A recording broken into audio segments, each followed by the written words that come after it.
Is the iconic Predator ready to dominate the box office once more? After a 7-year hiatus from the big screen, a brand new Predator film, Badlands, is gearing up for its theatrical debut. But the question on everyone's mind is, can it succeed where recent franchise installments, like Prey and Predator: Killer of Killers, which were relegated to streaming, have not? This is a crucial question for Disney, which is banking on director Dan Trachtenberg to deliver a blockbuster hit.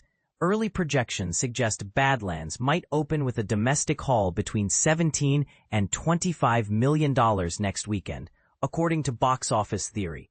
This is a somewhat modest figure for a film of this scale.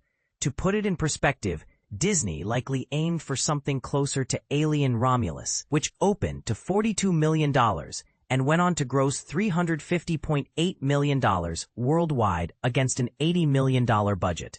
If these forecasts hold, Badlands could land somewhere between 2010's Predators, $24.7 million opening, $127.2 million worldwide, and 2018's The Predator, $24.6 million opening, $160.5 million worldwide.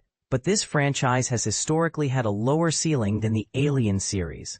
The highest-grossing film in the franchise, somewhat ironically, is 2004's Alien vs. Predator, which made $177.4 million globally. Standalone Predator films have typically hovered around the $100 million mark, regardless of their budget. The original 1987 Predator, starring Arnold Schwarzenegger, was a major hit, earning $98.2 million theatrically on an $18 million budget. This time, Disney needs a much bigger return, while the budget for Badlands hasn't been officially confirmed. The trailers suggest a substantial investment, likely exceeding the $80 million spent on Romulus. For comparison, Trachtenberg's Prey, which was critically acclaimed, had a budget of $65 million, but was released directly on Hulu in 2022. But here's where it gets controversial.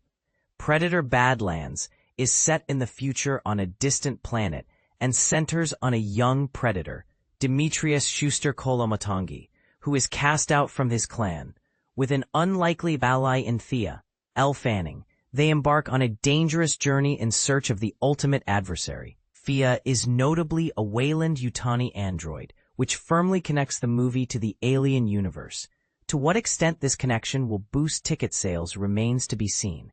Based on early numbers, the film will need significant support from international markets.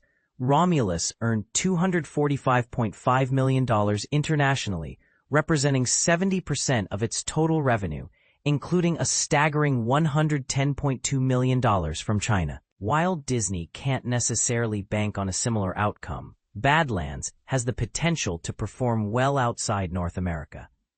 And this is the part most people miss. The streaming release of Prey was a mistake, in my opinion.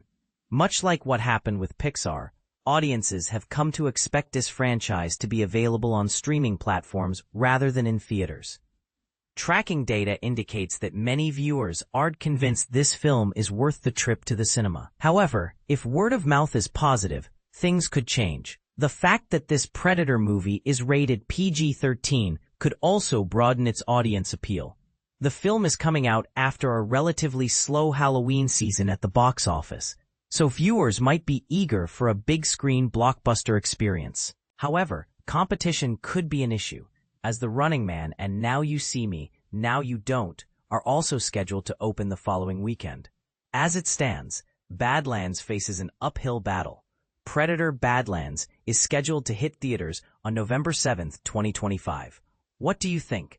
Will Badlands revitalize the Predator franchise at the box office, or will it face the same fate as its streaming predecessors? Share your thoughts in the comments below. Is the PG-13 rating a good choice for the movie?